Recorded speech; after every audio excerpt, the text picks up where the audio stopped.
Hello friends, स्वागत है आप सभी का हमारे चैनल को गेस्ट स्टडी में। मैं कमल वेस्ट। इस वीडियो के माध्यम से दोस्तों आपके यहाँ पर कराऊंगा आर्मी की मैथमेटिक्स। दोस्तों जी हाँ दोस्तों, यहाँ पर आप देखेंगे महत्वपूर्ण क्वेश्चन को जो आपके आर्मी के मैथमेटिक्स में पूछे जाते हैं। आराम से आप देखेंगे दोस्तों वीडियो को शुरू से लेकर आखिर तक। और देखिए, शुरू करने के बाद थोड़ी सी एक दरख्वास्त करना चाहेंगे, यदि आपने हमारे चैनल को सब्सक्राइब नहीं किया दोस्तों अभी तक, तो प्लीज़ हमारे चैनल को सब्सक्राइब कीजिए और बेल आइकन को प्रेस करना ना भूलिएगा दोस्तों, ताकि हमारे वीडियोस की नोटिफिकेशन आपको प्रथम प्राप्त हो सके।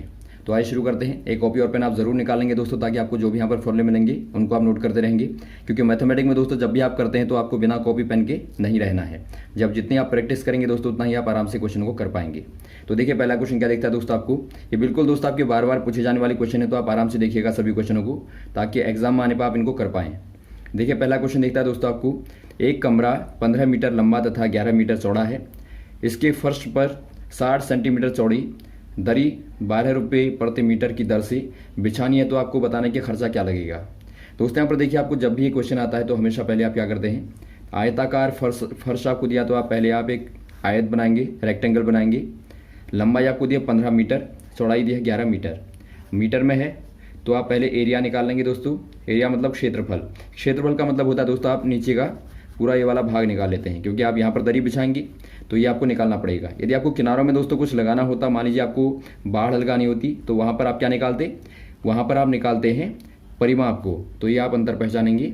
तो यहाँ पर आप एरिया निकालेंगे तो आपका 15 गुणा 11, आपको पता होगा लंबाई गुणा चौड़ाई होता है। तो ये आपका यहाँ पर देखिए दोस्तों, गुणा करने पर क्या आएगा, ये आपका 165 वर्ग मीटर आपको मिलता है। अब यहाँ पर देखिए, आपको दरी की चौड़ाई दी है 60 सेंटीमीटर।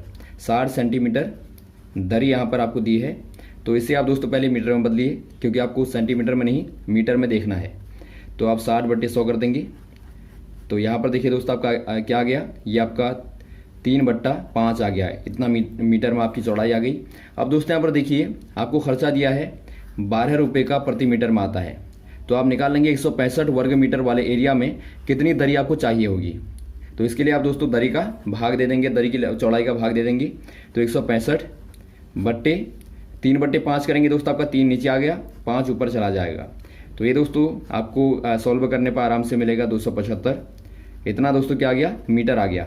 ये दोस्तों आपकी दरी की लंबाई आ गई जो आपका आवश्यक है। तो यहाँ पर आप लिख सकते हैं कि आवश्यक दरी बराबर समझने के लिए आपकी यहाँ पर जो टोटल एरिया है बट्टा जो आपका दरी की चौड़ाई है। तो आप यदि आप लिख के याद करेंगे दोस्तों, तो आपको ज़्यादा क्वेश्चनों को करने में सहूलियत होगी, क्योंकि यहाँ पर आप आराम से प्रैक्टिस कीजिए, वहाँ पर दोस्तों आप शॉर्ट में क्वेश्चनों को कीजिए।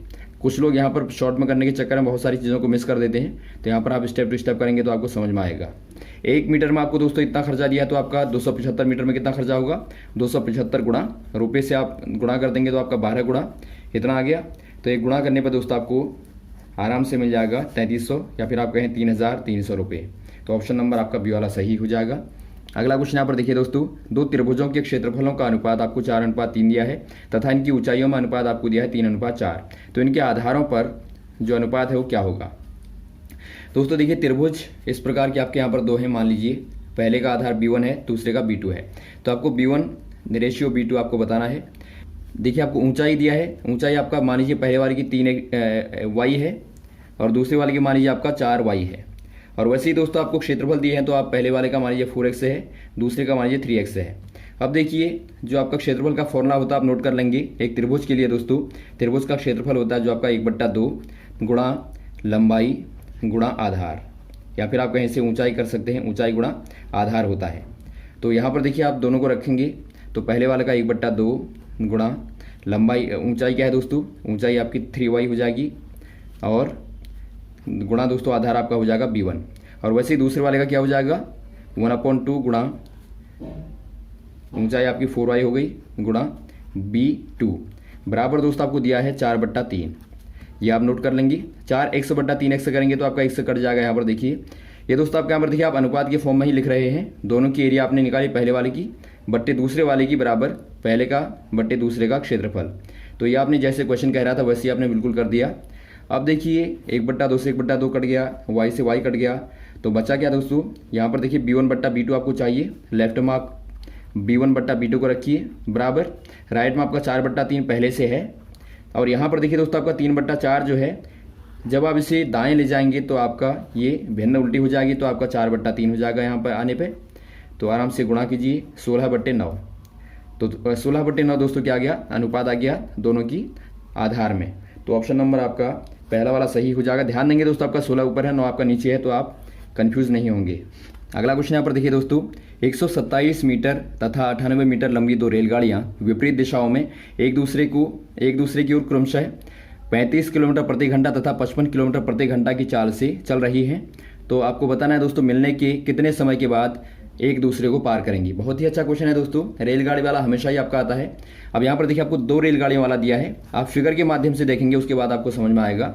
देखिए दोस्तों, 2 रेलगाड़ियाँ हैं, एक यहाँ पर थोड़ा लंबी है, ये आपकी दोस्तों 127 मीटर लंबी है और ये आपकी 98 मीटर लंबी है। दोनों विपरीत दिशा में, मतलब एक दूसरे की तरफ यहाँ पर चल रही है और दोनों की चालें आपको दी हैं। देखिए चालें भी आपको दी है, पहले वाली की आपके यहाँ पर 35 किलोमीटर प्रति घंटा है, दूसरे वाली की आपकी 55 किलोमीटर प्रति घंटा है। अब आपको देखिए पूछा क्या गया है, मिलने के बाद, पहले मिलेंगी कहने का मतलब यहाँ पर पहुँचेंगी।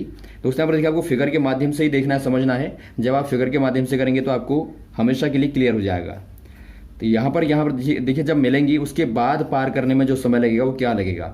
ये दोस्तों कब पार करेगी, जब यहाँ से क्रॉस हो जाएगी, और ये कब पार करेगी, जब यहाँ से क्रॉस हो जाएगी। कहने का मतलब है जो आपकी ये वाले बीच की दूरी है दोस्तों, ये इन दोनों को पार करनी है। तो यहाँ पर देखिए D1 + D2 आपको दूरी निकालनी है, क्योंकि आपको समय निकालना है। तो आपका समय बराबर क्या होता है, चाल बराबर दूरी बट्टा समय होता है। तो समय बराबर आपका दूरी बट्टा चाल हो जाएगा। तो आपको दूरी चाहिए, तो आपका दूरी क्या निकल गई दोस्तों, दोनों का योग आपका निकल जाएगा। पहले वाले का आपका 127 है, दूसरे वाले का आपका 98 है, और बट्टे दोस्तों चाल क्या हो जाएगी। अब देखिए चाल का मतलब आप ध्यान देंगे यहाँ पर थोड़ा सा, दोनों विपरीत दिशा में चली हैं दोस्तों। तो पहले वाले की चाल प्लस दूसरे वाले की चाल आप करेंगे, आप नोट कर लेंगे कॉपी में। जब भी आप विपरीत दिशाओं में चलने वाली ट्रेनों को देखेंगे तो वहाँ पर चालों को आप जोड़ देंगे। पार करने में आपको समय निकालना होगा तो आप चालों को जोड़ देंगे, और यदि समान दिशा में चल रही है तो वहाँ पर दोस्तों आप चालों को घटा देंगे। जो भी आपका बड़ा होगा उसमें से आप छोटे वाले को घटा देंगे। तो इस प्रकार से आप करेंगे दोस्तों, क्योंकि देखिए विपरीत दिशा में चलने का मतलब दोस्तों ये भी पार करने में योगदान देगा, ये भी करेगा। यदि आपका एक रुकी रहती तो वहाँ पर आप केवल एक की चाल को देखते, लेकिन यहाँ पर दोनों रफ्तार में है तो आप दोनों की चालों को जोड़ेंगे। क्योंकि आप देखते हैं कि दोनों यहाँ से आई तो यूँ पार करेगी, तो ये भी चल रही है ये भी, तो दोनों को आपको जोड़ना पड़ेगा, तब आप क्लियर बता पाएंगे। तो दोनों को आप जोड़ देंगे दोस्तों। यहाँ पर ध्यान देंगे आप दोस्तों, चाल आपकी किलोमीटर प्रति घंटे में है, तो पहले आप इनको जोड़िए। 35 + 55 करेंगे तो आपका आएगा 90 किलोमीटर प्रति घंटा। लेकिन इसे आप मीटर प्रति सेकंड में कन्वर्ट कीजिए, क्योंकि आपको देखिए मीटर में आपको दी है दूरी। तो मीटर प्रति सेकंड में करेंगे दोस्तों आपका 90 गुणा 5 बट्टे क्या करेंगे 18 कर देंगे आप। तो भाग देने पर दोस्तों आपको देखिए क्या मिलेगा, 5 आ गया यहाँ पर, 5 गुणा 5 अर्थात 25 दोस्तों मीटर प्रति सेकंड में आपकी चाल आ गई। तो यहाँ पर आप 25 रखेंगे, ये थोड़ा सा रफ हो गया, तो यहाँ पर आपका 25 हो गया। अब आराम से दोस्तों आप इनको जोड़िए, ये आपका ऊपर आ गया 225/25। तो ये दोस्तों आपका 9 बार भाग जाएगा। तो 9 दोस्तों आपका क्या गया, समय आ गया सेकंड में। तो ऑप्शन नंबर आपका सी वाला सही हो जाएगा। 9 सेकंड दोस्तों पार करने में समय लगेगा।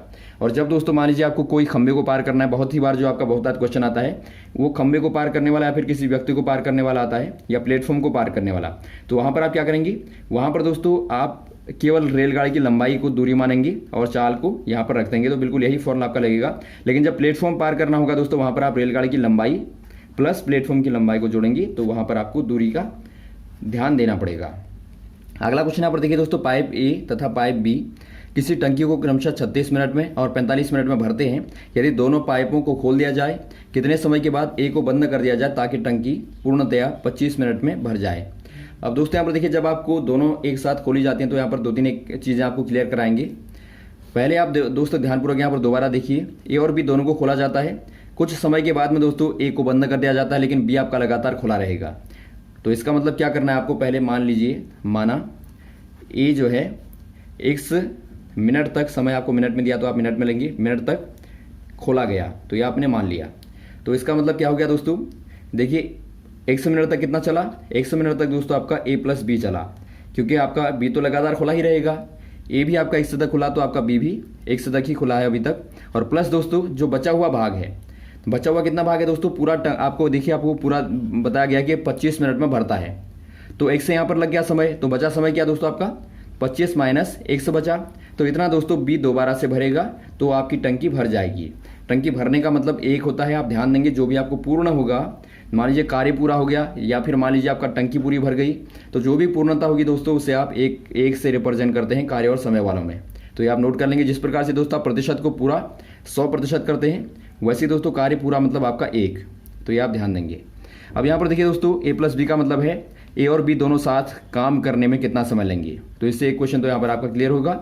और बी मतलब बी अकेला कितना समय लेगा, तो ए प्लस बी का मतलब दोस्तों आपका देखिए 1/36 प्लस 1/45 करेंगे आप, एक्स 1/36 प्लस 1/45 और प्लस दोस्तों आपका 25 माइनस एक्स को आप वैसे ही रखेंगे और बी का मतलब आपका बी अकेला 1/45, तो बराबर दोस्तों आपका 1 आ गया। अब आप सामान्य तौर पर दोस्तों भिन्न को सरल कर देंगे। देखिए यहाँ पर जो आप निकालेंगे दोस्तों ये आपका आएगा देखिए एलसीएम आपका 180 आता है, तो ये आपका दोस्तों 9/180 आ गया, अर्थात 1/20 आ गया।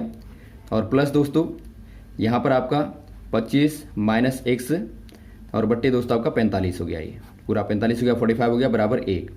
अब दोस्तों यहाँ पर आप क्या करेंगे, सरल करेंगे। अब दोस्तों यहाँ पर देखिए आप 20 और 45 का दोबारा से एलसीएम लेंगे तो आपको 180 दोबारा से मिलेगा एलसीएम यहाँ पर। तो यहाँ पर देखिए आपका क्या गया 9x आ गया और प्लस दोस्तों 425 माइनस x आ गया, तो ये आपको क्लियर हो गया होगा। केवल आपको एलसीएम लेना है, आराम से भिन्न को सॉल्व करना है, बराबर 1। तो 180 दोस्तों आपका यहाँ पर आ जाएगा, वज्र गुणा करेंगे तो आपका, तो यहाँ से आपको मिला, देखिए ध्यानपूर्वक देखेंगे 9x 1 का गुणा करेंगे और प्लस दोस्तों आपका 4 का अंदर गुणा किया आपने 100 माइनस 4x इक्वल टू आपका 180 आ गया। तो यहाँ से दोस्तों आपको मिलता है 5x बराबर 80 मिलता है, तो x बराबर दोस्तों आपका क्या आ जाएगा 80/5 अर्थात 16 दोस्तों आपको मिलता है। तो 16 दोस्तों ऑप्शन नंबर आपका बी वाला सही हो जाएगा, 16 मिनट में दोस्तों भरेगा। यदि आपको दोनों कितने समय में भरेंगे आता तो वो आपका दोस्तों 20 मिनट में भरते, तो इस प्रकार से आप निकालेंगे। अगला क्वेश्चन यहाँ पर देखिए दोस्तों अनुपात वाला है। 299 रुपये को 1/2 अनुपात 2/3 अनुपात 3/4 के अनुपात में बांटिए। दोस्तों देखिए जब भी आपको अनुपात में बांटना पड़ता है तो आप पहले अनुपात को सरल कर लेते हैं। तो सरल कैसे करेंगे, आप ध्यान देंगे, आप नीचे वालों का दोस्तों एलसीएम लेते हैं, 2 3 4 का एलसीएम लेंगे। तो एलसीएम क्या होगा दोस्तों, ये आपका 12 होगा, तो 12 का दोस्तों आप गुणा कर दीजिए सभी में, 1/2 गुणा 12 अनुपात 2/3 गुणा 12 अनुपात 3/4 गुणा 12। तो ये दोस्तों आपको क्या मिलेगा, देखिए पहले वाले में क्या मिला आपको 6 मिला अनुपात, दूसरे वाले में क्या मिला आपको 8 मिला अनुपात, तीसरे वाले में क्या मिला दोस्तों आपको 9 मिला। तो 6 अनुपात 8 अनुपात 9 आपका अनुपात सरल अनुपात आ गया। अब सरल अनुपात आने के बाद में दोस्तों आपको पता होगा किस प्रकार से आप बांटते हैं। प्रथम जो हिस्सा होगा दोस्तों आपका फर्स्ट वाला पार्ट होगा, वो आपका होगा 299 गुणा पहला अनुपात बट्टे कुल अनुपात, कुल मतलब आप तीनों को जोड़ देंगे तो आपका देखिए 14 और 9 करेंगे तो आपका 23 आएगा। तो ये दोस्तों काटने पर आपका देखिए 78 आता है। तो पहला आपका 78 है, तो पहले वाले में दिखता है दोस्तों पहला वाला सही हो जाएगा। और यदि आप चाहें दोस्तों आपका दूसरा वाला पार्ट निकालना तो वैसे आप निकालेंगे 299 गुणा दूसरा अनुपात 8 हो गया बट्टे 23 करेंगे, तो ये दोस्तों आपके यहाँ पर क्या मिलेगा 104 मिलेगा। और वैसे ही दोस्तों आप यहाँ पर 9/23 करेंगे तो आपको तीसरा वाला भाग मिलेगा। अगला क्वेश्चन यहाँ पर देखिए दोस्तों, यदि किसी पुस्तक के अंकित मूल्य पर 10% का कमीशन दिया जाए तो एक पुस्तक विक्रेता को 20% का लाभ होता है।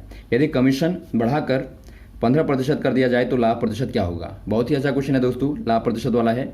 इसमें आप क्या करेंगे, देखिए पहले मान लीजिए आपका अंकित मूल्य जो है, अंकित मूल्य को जब भी ऐसा क्वेश्चन आएगा वहाँ पर आप 100 रुपये मान लेंगे। तो 100 रुपये अंकित मूल्य दोस्तों 10% का कमीशन देने पर क्या होगा, 10% कमीशन पर दोस्तों विक्रय मूल्य क्या हो जाएगा, कमीशन मतलब दोस्तों आपका इतना छोड़ दिया तो आपका 10% छोड़ने का मतलब दोस्तों आपका 100 का 10% आपको पता होगा 10 रुपये होता है, तो विक्रय मूल्य आपका 90 रुपये हो जाएगा। तो यहाँ पर दोस्तों आपको लाभ कितना होता है, फिर भी यहाँ पर देखिए विक्रेता को लाभ कितना होता है, विक्रेता को लाभ होता है दोस्तों 20% का। तो पहले आप क्रय मूल्य निकाल लीजिए, आपके पास में विक्रय मूल्य है, आपके पास में लाभ है, तो आपका क्रय मूल्य क्या होता है दोस्तों ऐसे कंडीशन में, यहाँ पर विक्रय मूल्य जो आपका 90 है गुणा दोस्तों 100 बट्टा लाभ प्रतिशत 120। तो यहाँ से आप काटेंगे दोस्तों तो आपको 75 रुपये मिलता है क्या, क्रय मूल्य। तो यहाँ से दोस्तों अब आप क्या करेंगे, दोबारा जब कमीशन 15 दिया गया तो 15 कमीशन देने में दोस्तों विक्रय मूल्य क्या हो जाएगा, विक्रय मूल्य आपका 100 माइनस 15 करेंगे आपका तो 85 हो जाएगा, तो 85 रुपये। अब आप यहाँ पर देखिए क्लियर देखते हैं, पहले आपका दोस्तों क्रय मूल्य क्या था 75 था, लेकिन विक्रय मूल्य आपका 85 है, तो कितना लाभ हुआ दोस्तों, लाभ प्रतिशत बराबर लाभ कितना है 10 रुपये बट्टे क्रय मूल्य कितना है 75 रुपये गुणा 100। तो ये दोस्तों सरल करने पर आराम से मिलेगा 40/3 अर्थात दोस्तों 13 सही 1/3 आपको मिला। तो ऑप्शन नंबर आपका दोस्तों सी वाला सही हो जाएगा। अगला क्वेश्चन यहाँ पर देखिए दोस्तों, एक वस्तु पर कर में 10% की कमी करने पर खपत में 8% की वृद्धि हो जाती है, तो इस वस्तु से प्राप्त राजस्व में प्रतिशत वृद्धि अथवा कमी आपको बतानी है क्या होगी। दोस्तों यहाँ पर देखिए पहले आप मान लेंगे, माना दोस्तों वस्तु का जो जो खपत है दोस्तों, खपत को आप मान लेंगे 100 इकाई। और वैसे ही दोस्तों आप जो कर है, कर को भी मान लेंगे दोस्तों 100 इकाई। अब देखिए यहाँ पर आपको क्या दिया, पहले आप राजस्व निकालिए। राजस्व आपका जो होगा दोस्तों क्या होगा, 100 गुणा 100। देखिए राजस्व मतलब दोस्तों आपका जो खपत है गुणा कर है, दोनों का आप गुणा कर देंगे तो आपको राजस्व मिलेगा, आप नोट कर लेंगे। तो ये आपका दोस्तों कितना आ जाएगा, 10,000 आ गया। अब दोस्तों यहाँ पर देखिए जब 10% की कमी कर दी गई कर में, तो देखिए खपत कितना हो गया, खपत आपका दोस्तों पहले 100 था, अब 8 बढ़ गया तो आपका 108 हो गया। और वैसे दोस्तों कर कितना हो गया, 10 कम कर दिया तो आपका 90 हो गया दोस्तों। तो अब क्या करेंगे, आप इनका राजस्व निकालेंगे। तो राजस्व बराबर 108 खपत गुणा कर गुणा 90। तो ये दोस्तों आपका गुणा करने पे क्या मिलेगा, ये दोस्तों आपका मिलेगा 9,720। तो ये आपका यहाँ पर आ गया। अब दोस्तों आप दोनों में अंतर देखिए, कितना अंतर हुआ दोस्तों, आप देखते हैं क्लियर कम हो गया। तो इसका मतलब कम हो गया, तो आपका कितना कम हुआ घटा देंगे आप, या तो कितना कम हुआ माइनस करेंगे आप 280 रुपये। तो 280 रुपये की दोस्तों कमी हो गई कर में। तो इसे आप प्रतिशत में निकालेंगे तो आपका क्या हो जाएगा, कमी प्रतिशत बराबर क्या होगा दोस्तों आपका 280 बट्टे जो आपका क्रय मूल्य है आपका 10,000 है, और गुणा दोस्तों 100 कर देंगे। तो ये काटने पर आराम से आपको क्या मिलेगा, 2.8 मिलेगा। तो ऑप्शन नंबर आपका बी वाला सही हो जाएगा। अगला क्वेश्चन यहाँ पर देखिए दोस्तों, मान ज्ञात कीजिए, आपको मान निकालना है, करने वाला सवाल है दोस्तों। देखिए 0.00032 और 0.6 ऐसे क्वेश्चन को दोस्तों हमेशा करने के लिए आपको देखिए यहाँ पर नंबर को देखना है। 32 आपका जो होता है दोस्तों आपका होता है 2 की घात 5, आपको पता होगा 2 की घात 4 बराबर आपका 16 होता है, 2 की घात 5 बराबर 32 होता है। तो ये आपको पता होनी चाहिए। तो इसे आप लिख सकते हैं दोस्तों 0.2 की घात 5, और यहाँ पर देखिए ऊपर से आपका है 0.6 को आप लिख सकते हैं 6/10। तो ये आपने चेंज कर दिया, घात के ऊपर घात होने पर घातों का गुणा होता है, तो आपका हो जाएगा 0.2, और ऊपर दोस्तों आपका 5 गुणा 6/10। तो ये आपका आ गया दोस्तों, कितना आ जाएगा, यहाँ पर आपका 2 आया तो उसे आपने काटा 3 आया, तो 0.2 की घात 3 आ गया। तो ये दोस्तों आपके यहाँ पर देखिए 0.2 गुणा 0.2 गुणा 0.2, 1 2 3 स्थानों पर आप दशमलव लगा देंगे तो आपका 0.008 आपका निकल के आ गया। तो ऑप्शन नंबर आपका दोस्तों सी वाला सही हो जाएगा। तो ये रहे दोस्तों आपके महत्वपूर्ण क्वेश्चन मैथमेटिक्स के जो आपने देखे, उम्मीद आपको समझ में आए होंगे दोस्तों। यदि आपको कोई कन्फ्यूजन रहा हो तो आप कमेंट बॉक्स में कमेंट कर सकते हैं। वीडियो अच्छा लगा दोस्तों आप जरूर लाइक करें, शेयर करें। ओके, थैंक्स, जय हिंद, जय भारत।